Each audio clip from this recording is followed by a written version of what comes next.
Micah Vincent. I'm Chairman of the Distress Union Appeals Board, also as the Director of the Office of Management and Budget for the State of Indiana.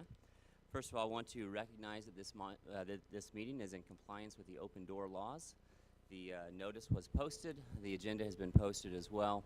I think the first thing we'll do, as we often do at these meetings, is go ahead and introduce ourselves. So we'll go around the top here, and before we do that, I want to formally welcome our new member, Rebecca Kubaki, and just very excited to have her join us as the governor's appointee to this board.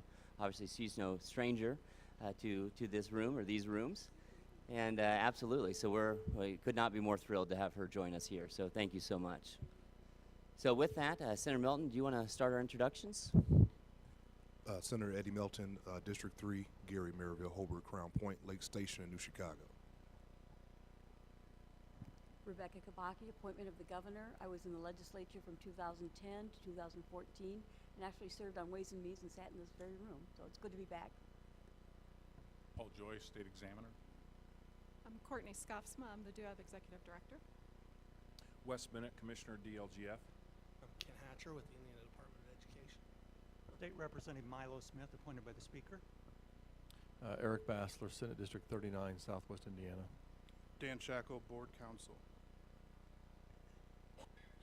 Thank you all. The next order of business is for the approval of minutes. I believe we have the minutes from the October 31st meeting, the November 13th meeting, the December 4th meeting, and that's it. So these minutes were sent out to the committee for review. Are there any questions or comments? I would entertain a motion for approval. So moved, Mr. Chairman. Moved. Do we have a second? Any discussion? All those in favor say aye. Aye. The minutes pass 5-0. I can say 5-0 now, so that's good. 5-0. All right. The next order of business is the executive director's report. Gordon? All right, thank you. I have provided to you all an executive director's report that just provides some highlights on some of the activities that have been going on with the emergency management teams. This is the first executive director's report since October 31st, so it covers about 5 or 6 weeks worth of activities. As the note at the top says, this certainly is not meant to be comprehensive in nature, just kind of highlighting some of the unique things going on in the two schools in which we're currently involved. So I'll just highlight a few different things here. First, for Gary Community School, wanted to draw your attention to the first 2 items. Dr. Cheryl Pruitt, superintendent, has submitted her letter of resignation that will be effective February 2nd. Also, Mrs. Rosie Washington, the school board president, has also resigned from her post effective the end of this year. On some better news, the other thing I wanted to highlight here for Gary is that at the last meeting, the last time we saw the Gary Emergency Management Team, there was an expectation that they would be here today with a loan request. I'm happy to say that they are not. They are here, but not with a loan request. So we continue to see that they are making progress. I'm very encouraged by the progress that they are making. In terms of upcoming items for Gary, they do have some meetings that they will be holding next week, namely with the Fiscal Management Board, to talk to the Fiscal Management Board about the development of the long-term financial plan, which is due to DUAB at the end of January. And then they also are working towards preparing for some community forums to be held in early 2018. For Muncie schools, the 2 things that I will highlight here. First is that they have successfully negotiated the contract for the 2017-2018 year, the collective bargaining agreement. And then the other item that I'll specifically mention, even though it actually was announced on the day that we were up in Muncie for the public hearing, the emergency management team has accepted a bid for Northside Middle School from Ball State University. It was actually also just announced yesterday that they have accepted a bid for the sale of 3 closed elementary schools, Mitchell, Storer, and Sutton schools as well. That particular bid is with Muncie Redevelopment Commission. So we're excited to see those developments as well. So I am happy to take any questions on anything else on the executive director's report. Questions or comments on the executive director's report? I will make one quickly. Maybe was there another? Did I see one down here? Am I making that up? I will make one. Is obviously with both Superintendent Pruitt, Dr. Pruitt stepping down, and Rosie Washington resigning. Just do want to thank them for their years of service. Gotten to know them a little bit through this process, and so I thought we'd be remiss if we didn't make that comment.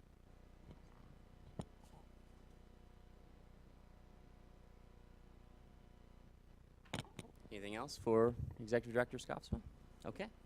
The next item on the agenda is the consideration of compensation for the Chief Financial Officer for Gary Community School Corporation. Would you like to introduce this item? So under Indiana Code 6.1.1, 20.3, 6.8, DUAB is responsible for setting the compensation for the Chief Financial Officer and the Chief Academic Officer for Gary Community School Corporation. This was part of the task that was assigned to the emergency manager, that they would go through an interview process to hire individuals to fill those particular roles.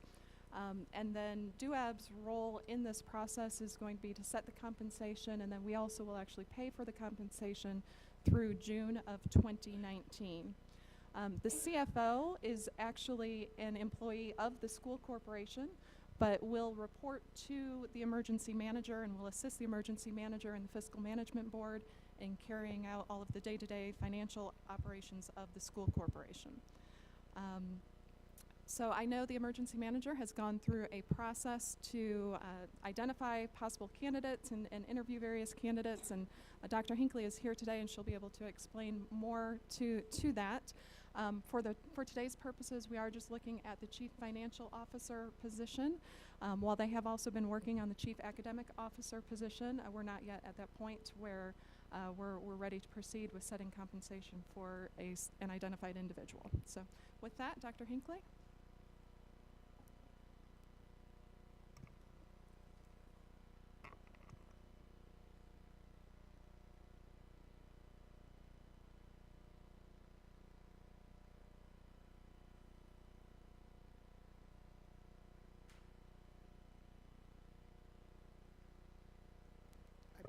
It's on. Blue. Good afternoon, ladies and gentlemen. I am really here. Aren't you glad I'm not here to ask you for any money this time? I will be back in January, though, probably, so don't get your hopes up. But we are here today to ask you to set the compensation for the position of Chief Financial Officer for Gary Community Schools. We went through a process of in advertising. We received about 31 applications for Chief Financial Officer. You know, I think I've done this a long time. There's probably not much more I could learn, but I learned something new. That is, a lot of people don't know what a Chief Financial Officer does. And so I would say that probably 80% of the applications were from people who did not have experience in school corporations. One dear soul applied who owned a cleaning company and I think probably was the bookkeeper, did not understand the complexity of all that. So well-intentioned people that put in their applications. But from that, we had 13 applicants from Northwest Indiana, specifically 4 from Gary, 13 from Illinois, and 5 from other places, Michigan, other places around the country. We pulled 6 applications from the 31 for initial interviews. From that, we determined there were 3 people that went on to second interviews. One of those candidates withdrew before the second interview. So our 2 finalists, one was from Gary, one was from Chicago, and Mr. Moody is here today as we present him as our final recommendation for compensation. I'll invite Mr. Moody in a minute to kind of tell you a little bit about his experience, but I think that because he had 15 years in the auditing department of the Chicago Public Schools at a $6 billion budget, he probably knows a couple of things we can learn from him, and we look forward to that. We did do a survey, a salary survey of Lake County to see what chief financial officers make, and so the recommendation of $100,000 in compensation is consistent with that. Additionally, as you'll note in my cover letter, to follow your example of incentive opportunities, because as you know, we have many, we have listed 4 areas that would qualify a year from now for additional compensation as they are accomplished for another $10,000, so $2,500 per amount. So as you look at those dates of April, July, November, January, that would be $10,000 additional dollars to keep that position competitive. And so that's what we are recommending. I'd like at this time to introduce Mr. Moody and tell you how pleased we are to have him consider Gary Community Schools, but I'll let you tell you a little bit about himself. Good afternoon. I've got a degree in accounting. I spent a couple years in public accounting and then about 10 years in banking, mostly at Bank of America, before I decided I wanted to do something for the community. I wanted to be more connected and involved in the community. And so I left Bank of America, went to Chicago Public Schools, and was there for about 15 years, serving as the head of internal audit. During that time, I had an opportunity to manage through some significant downsizing of the school district, closing of 50 schools. So I've got a little experience in distressed situations, and I'm hoping for an opportunity to make things better for the children of Gary.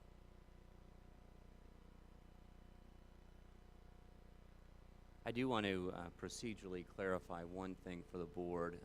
Our action, as contemplated by statute, is that this board is to set the compensation for the CFO. It is the selection of the emergency manager of who that CFO is. Is that correct? That's correct. So that selection is the purview of the emergency manager, which has been made with Mr. Moody.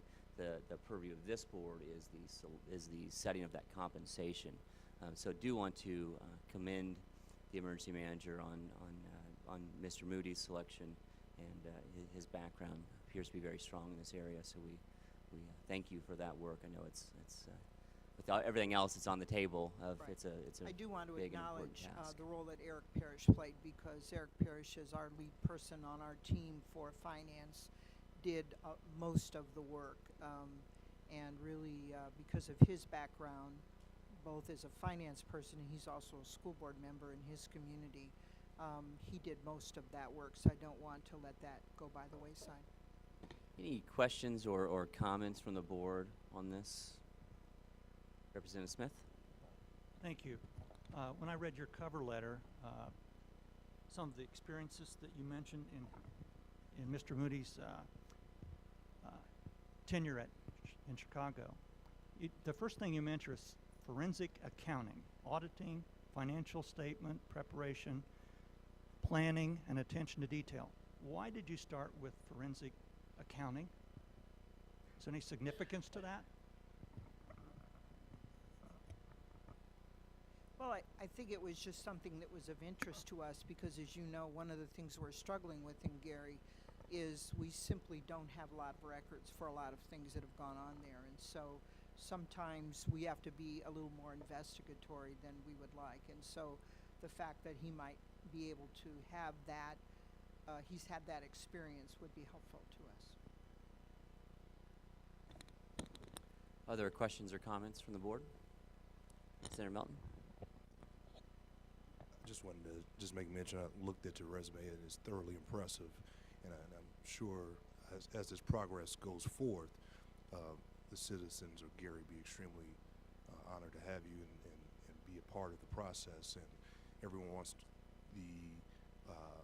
Dr. Hinckley and the entire team to be successful in this process. So definitely want to be a resource to you both as we continue to go forth, as we confirm everything. Thank you. Other questions or comments for the board? I would entertain a motion for the setting of the compensation. I'll make a motion.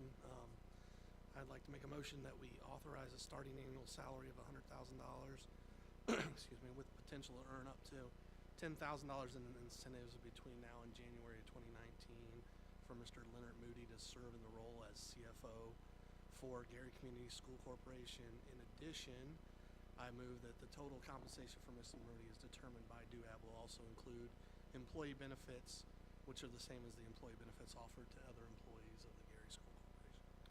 We have a motion. Do we have a second? Okay, we have a motion and a second. Is there any discussion? In his motion, was it the right year? Was it 2019 or 2020? So for the incentives that are listed here today, they just go through January 31st of 2019. So I think that was correct to do 2019. Okay, any other discussion? All right, we have a motion for the establishment of compensation for the CFO for Gary Community School Corporation. And I probably won't read that back, but it was to be set, well, I'll try. It'll be set at $100,000 with potential to earn up to $10,000 in incentives payable in $2,500 increments that are tied to achieving milestones the years set out in this document, and also to include the health benefits and other benefits that are applied to other employees of Gary Community School Corporation. So with that, we have a motion and a second. We're ready for a vote. All those in favor say aye. Aye. Aye. Any opposed? Okay, the motion passes 5-0. Thank you. Thank you, ladies and gentlemen.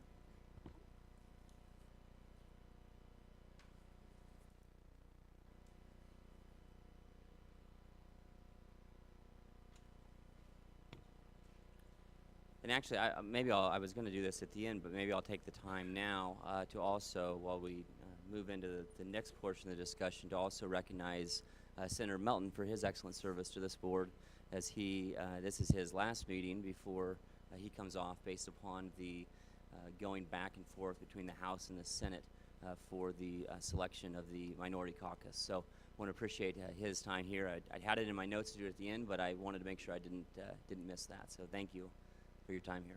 Appreciate it. So the next item on the agenda is the determination on designation of distressed political subdivision status for Muncie Community School Corporation.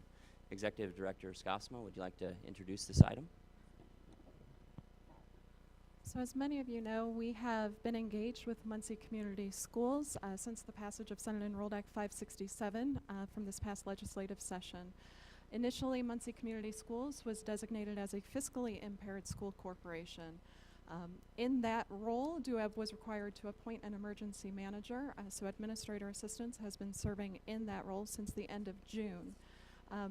As a part of this process, while Administrator Assistants had specific powers that were provided to them, overall what has been transpiring over the last 6 months is that the school corporation, along with the emergency manager, has been working towards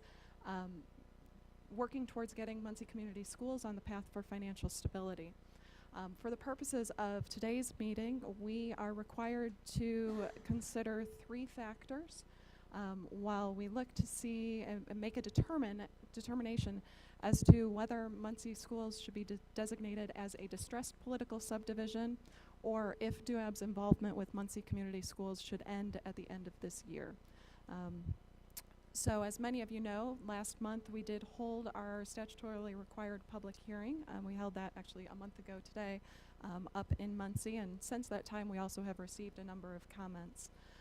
But as we are looking at today's decision, the 3 factors that we are looking to consider are the following findings. These are the findings that DUAB would need to make in order to make the decision that we would not designate Muncie Schools as a distressed political subdivision.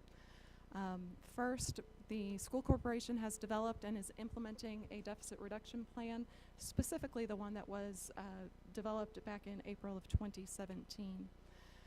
The second, the actions taken by the school corporation to implement the deficit reduction plan have resulted in progress toward achieving financial stability for the school corporation. And third, it is in the best interests of the students, the community, and the school corporation and its employees to not designate the school corporation as a distressed political subdivision. So those are the findings that we are working towards. In terms of actions today, we are required to adopt a resolution regardless of which decision we make. So in front of you or in your board packet, you actually have two versions of a resolution. One is a resolution that provides that Muncie Community Schools would not be designated as a distressed political subdivision. And then we have the other version that indicates that they would be designated as a distressed political subdivision. So for the purposes of our discussion, we ultimately will be looking to determine which of those two resolutions we ultimately will need to move forward with at this time.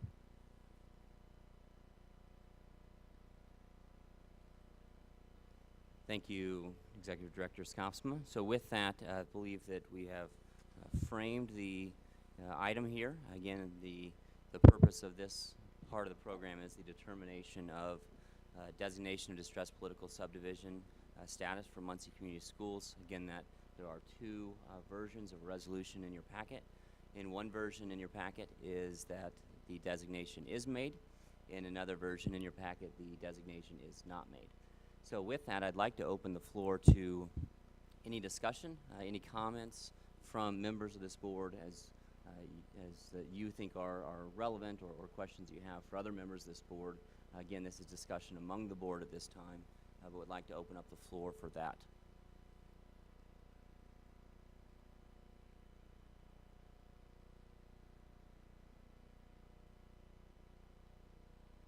Yes, Senator Melton. I just wanted to share my thoughts in regards to it. I want to just thank the public for sending their public comments via electronically, as well as the testimonials that was taking place at the public hearing. I do believe Muncie remains in a difficult situation fiscally. I do believe that there have been some progress made from the 6 months that the EM had taken place based off the data and information that was shared with us in the most recent reports. I still believe that there is some state assistance that is needed throughout this process, but however, I'm not convinced that the full takeover is warranted at this point, and because of the an abbreviated time frame, I believe that they have just the 6 months. I wish it could have been a little bit longer. They could have addressed the issue. And when I look at the takeover, when I see the academic grade status, it just makes me question as far as, is there a full takeover that's warranted, both academic and fiscally? So I just want to kind of share my thoughts on the perspective of a full takeover of the district. I feel that there still needs to be some state guidance and assistance throughout this process to get them on the right track fiscally. But I just think 6 months was not enough time for them to fully turn or point the ship in the right direction fiscally at this point. So just want to kind of share that with the body. Thank you. Other comments from the board? State Examiner Joyce. I'd agree with Senator Melton. I think that the school corporation has made strong progress toward improvement. I don't think that all areas have been fully addressed, though, and I don't know that time has allowed that to occur. And partial takeover is not an option. So to say that it's resolved would be to me not true. As Senator Melton, I thought he put it real well. Progress has been made. Great efforts have been made by the school corporation. I think the administration, administrative assistants, everybody involved is making great efforts. I think everybody here for those efforts. You are all to be commended for those, but we're not there yet. We're going to get there. I just don't think we're there yet. That's what I have to say right now. Other discussion from the board? Mr. Hatcher? Yeah, I'm going to echo most of those comments from the Department of Education's perspective. We believe that progress is being made. The amount of comments and the amount of concern from the community makes it obvious that the community of Muncie cares about this situation deeply. We value that. We do agree that progress is being made, and we think that administrator assistance is part of that progress, a big part of that progress. It's our goal for no districts to be under state takeover. I think we should state that we would like to see this be 2 schools and done. That would be our preference. While that has obviously progress has been made, we agree that more time is needed, and I think that's the best way to say it, and I agree with Senator Melton and Commissioner Joyce. Other comments from the board? Representative Smith? Thank you. As I'm looking at these 2 resolutions, we have 2 choices before us today, right? Either to make them a distress unit or not. And if we don't, can somebody tell me what happens? The status goes back to the status of any other school corporation in the state of Indiana. And under the current law, we have only these 2 choices to make today, correct? That is correct. Thank you. Other comments? You know, I'll address it a little bit from my perspective. You know, I do think that as we've looked at this and gone through, and there are the 3 criteria that are set out in the statute, that it's, and we also have a statute that does, as Representative Smith has highlighted, does set out a binary choice. And as we looked at it, and to look at it and say that 3 factors, I mean, 1 is that the plan is being implemented, 2, that there's progress, and 3, that it's in the best interest. And particularly when it comes to that 3rd piece on the best interest, you know, my impression is that while the progress has been made on balancing those that budget in an annual perspective, there still is that very large question on the 2014 general obligation bond issue. And that's something that this board, I know, has thought a lot about individually. I know that I've thought a lot about that individually. And while there have been steps made on the rest of the puzzle, there have not been as many successful steps made on that piece of the puzzle. And so to look at Muncie's financial situation, the financial situation of Muncie Community Schools, and to do it without thinking of that particular piece of that, particularly with declining annual enrollment, for me, as I looked at it, I do think that it's in the best interest of the community for the state to continue to be involved, and so I'll be thinking accordingly when it comes time for such a vote. Other comments or statements from members of the board?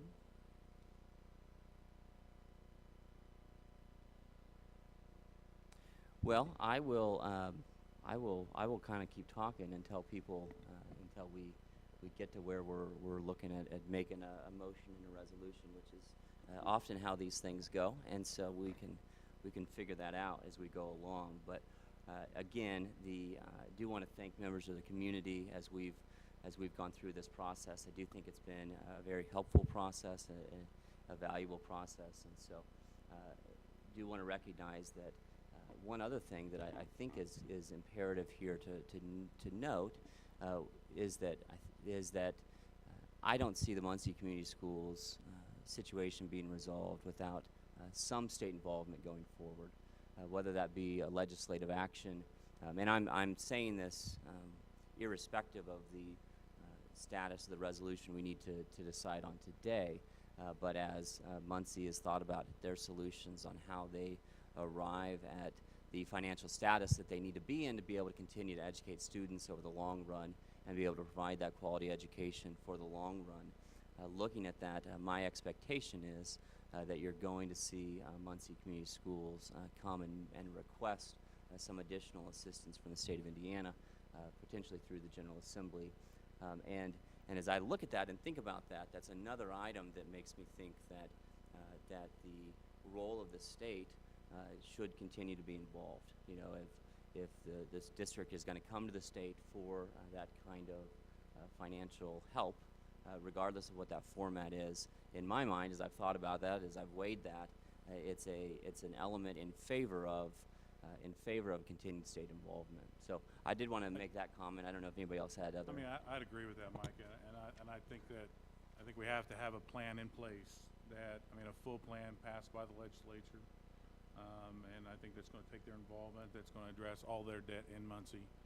One that's not in planning stages, one that's actually in place, one that's in place that addresses that debt and that the budget allows them to sustain before I believe that the full control should be let go of and turned back over to the full control of the school corporation itself without any involvement of this board. Because I believe personally that's why this board got involved to begin with, was that the debt itself that we're talking about with the GO bonds that is not yet being addressed. And in that same line, I would like to go ahead and make a motion. I'm going to make a motion that DUAB approve resolution 2017-3, a resolution of the Distressed Unit Appeal Board designating Muncie Community Schools as a distressed political subdivision under IC 6-1.1-20.3. Yes. There is a motion. Is there a second? I second. Okay, there's a motion and a second. I open the floor for discussion. Any discussion? Okay. Representative Smith? Thank you. I almost missed my cue of my own. How long will this last? How long will this? I didn't see it in the motion. The current statute provides for certain criteria that has to be met before we could terminate the designation as a distressed political subdivision. Based on the way that the statute currently is written, they'll have to, under the distressed status, they'd have to have a balanced budget for at least 2 years.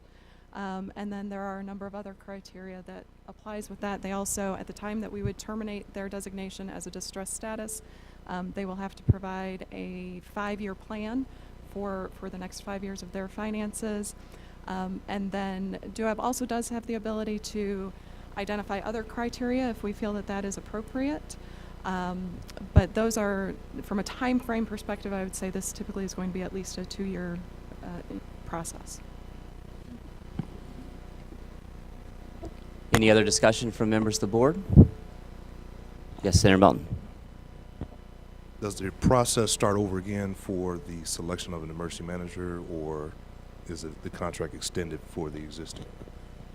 So I believe we will need to discuss that in new business. So that's something that Courtney and I talked about previously, that if the vote of the board was to make this a to make Muncie Schools a distressed political subdivision, that we would talk through what the process would be of how we would handle that in new business and potentially take action in new business on that. Am I saying that fairly? Yeah, but that is an issue we'll need to deal with if the vote of this board is to make Muncie Community Schools a distressed political subdivision. So there's a motion and there's a second. I believe that we've had an open floor for discussion. So with that, I would like to call the vote. The motion is to make the Muncie Community School Corporation a distressed political subdivision through the adoption of Resolution 2017-3 that is in front of you. All those in favor say aye. Aye. Any opposed? Okay, a vote of 5-0. So with that, I do want to just make a few comments. I know this has been a big issue and will continue to be, with people on both sides, and a lot of thought and a lot of people that care from both directions. And so that's not lost on us, and we recognize that even some of the differences between the two school corporations that are in this status, and so we pledge to continue to work with Muncie Community School District, with the leadership, with the board, with those that are involved. But as we move forward into this next stage, there are a few things that we do need to think about procedurally that we'll discuss in new business. But do want to thank the members of the public. Do want to thank the employees, the former employees, the parents, grandparents, the school board, school leadership, staff, like Dr. Ball, other school leadership, for their comments and the material that they've provided us as we've gone through this process to make a decision. So we do really appreciate that. That has been helpful to us. The comments that we received at the public hearing have been helpful, and those comments have continued to come in, and we really appreciate that ability and the willingness for people to send us those comments. We've received comments for, we received comments against, but we have to take all of those into consideration of the factors in the statute and make a decision. So do want to thank everybody that took the time to weigh in and be engaged throughout this process. So with that, we'll move to new business, because with the designation of Muncie Community Schools a distressed political subdivision, we do need to make a couple of determinations on, or a determination on, how we move forward with the emergency manager. And this is something that Courtney and I have talked about, should this be the position of this board, but we believe we would need the action of the board to do that. So we've not done anything to date, because we had to wait and see what this board would do. But Courtney, do you want to talk about what that process could look like and potentially make a proposal that the board could adopt? So the contract with the existing emergency manager expires as of the end of this year. Now, the designation as a distressed political subdivision will become effective on January 1st.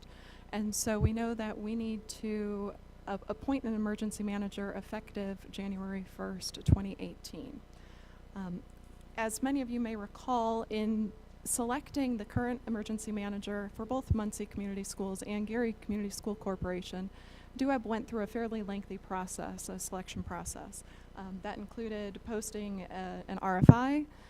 We received a number of responses back in both instances. We then conducted interviews with the candidates, as well as had the candidates provide public presentations. I know at the time I was sitting on the board, and I felt that it was very valuable to me as a board member at that time, in terms of gathering all of that information and being able to really make the best possible decision for the situation at hand. Certainly, we're not going to be able to complete that entire process over the next 2 weeks. So I don't know that that is an option for us at this particular moment. So what I would propose at this point would be that we would have administrator assistants appointed to be the emergency manager effective January 1st. That also provides the opportunity for some operational stability within the school corporation. AA has been working with Muncie Community Schools since the end of June. They already have a lot of good background and experience with the individuals at Muncie Community Schools and the situations that they're facing. So this provides them the opportunity to continue all of the work that they have already been doing. The second part of my proposal then would be that knowing the benefit that we did receive by going through the larger RFI process, I would recommend that perhaps this spring we would go back through that process with the thought process of selecting, say, the longer term emergency manager, just so we can ensure that we have evaluated all of our possible options for this position. We certainly would want, and we would encourage administrator assistants to also be a part of that process. This is by no means a comment to say that we don't want them there. We just want to ensure that we would have the opportunity to explore all of our available options. So that is the proposal I would put forward to the board today. So I think that to comment on that, probably the action of the board would need to be to decide if they do want to continue administrator assistance contract, and then also the duration. And so as I take what Director Scousman has said, that we would extend administrator assistance contract through some period of time. It strikes me that June 30th would be an appropriate date.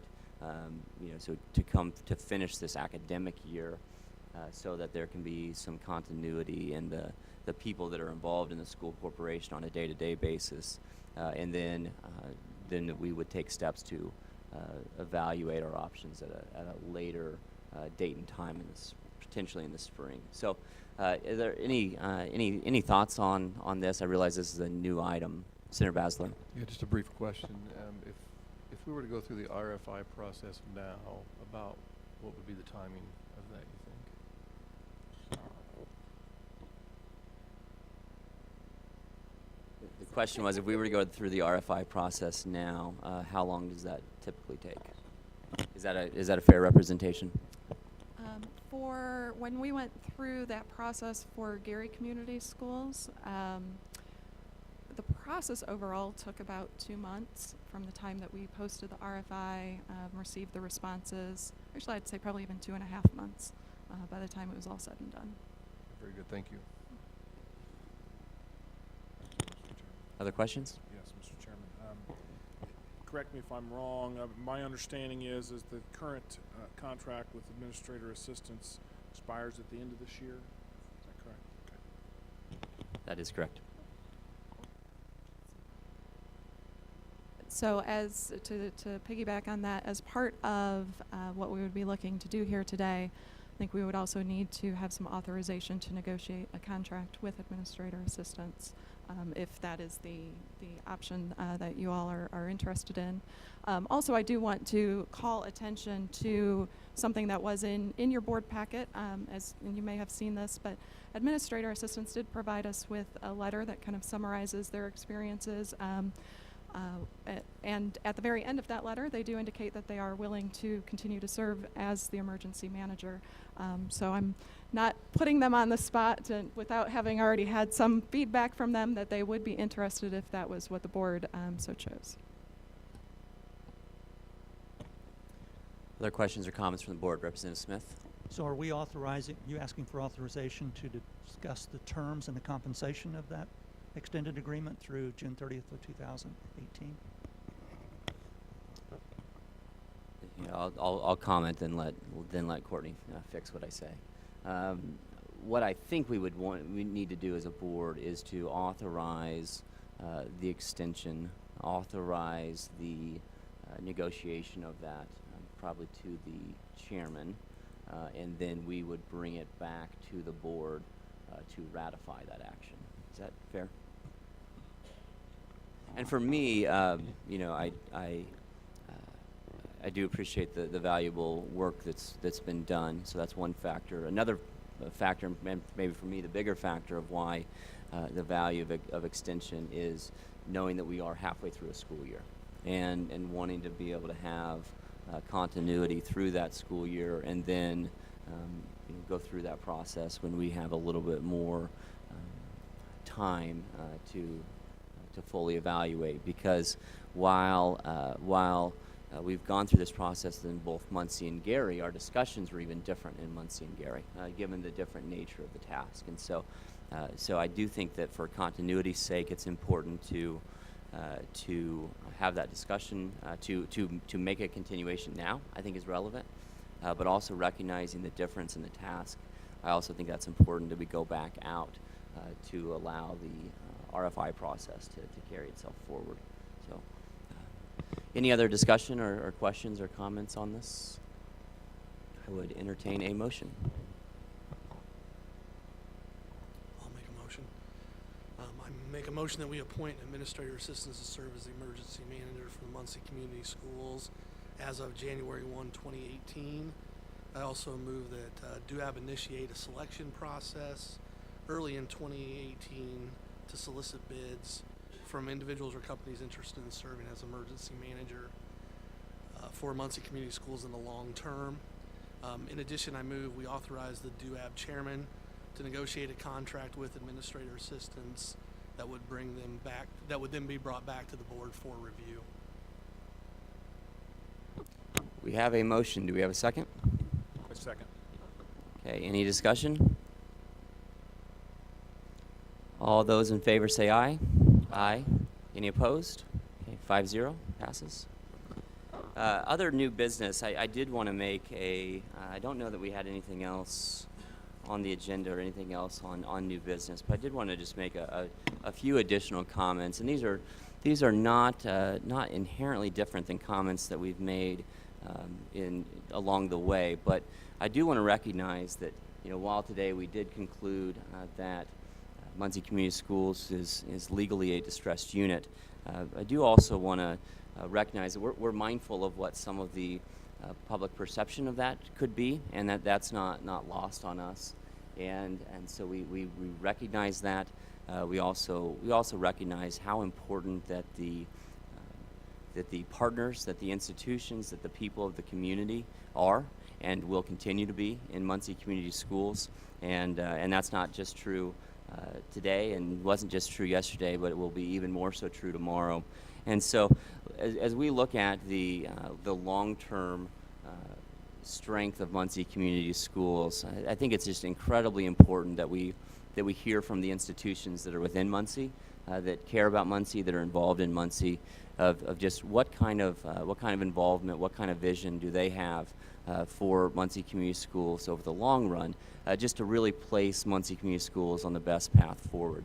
And so this is an I statement, I guess, more than it's a we statement, but as I've thought about that, I've even particularly thought about Ball State University, which is a very strong university within the community, has already been involved in Muncie Community Schools, and would love to hear from them and from other institutions, but Ball State is the one that specifically comes to mind about what do they see as the options for even their involvement and their additional involvement within the long-term success of Muncie Community Schools. And so I would invite to hear from them, would invite to hear from other institutions, but just think that's going to be really valuable piece to the long-term strength and rejuvenation of Muncie Community School Corporation. So I wanted to personally put that call out there. With that, are there any other comments or questions or any other items for discussion from the board? Okay. Well, once again, welcome aboard. Once again, thank you, Senator Melton, for your service, and maybe we'll see you again here. All right. This meeting is adjourned. Thank you.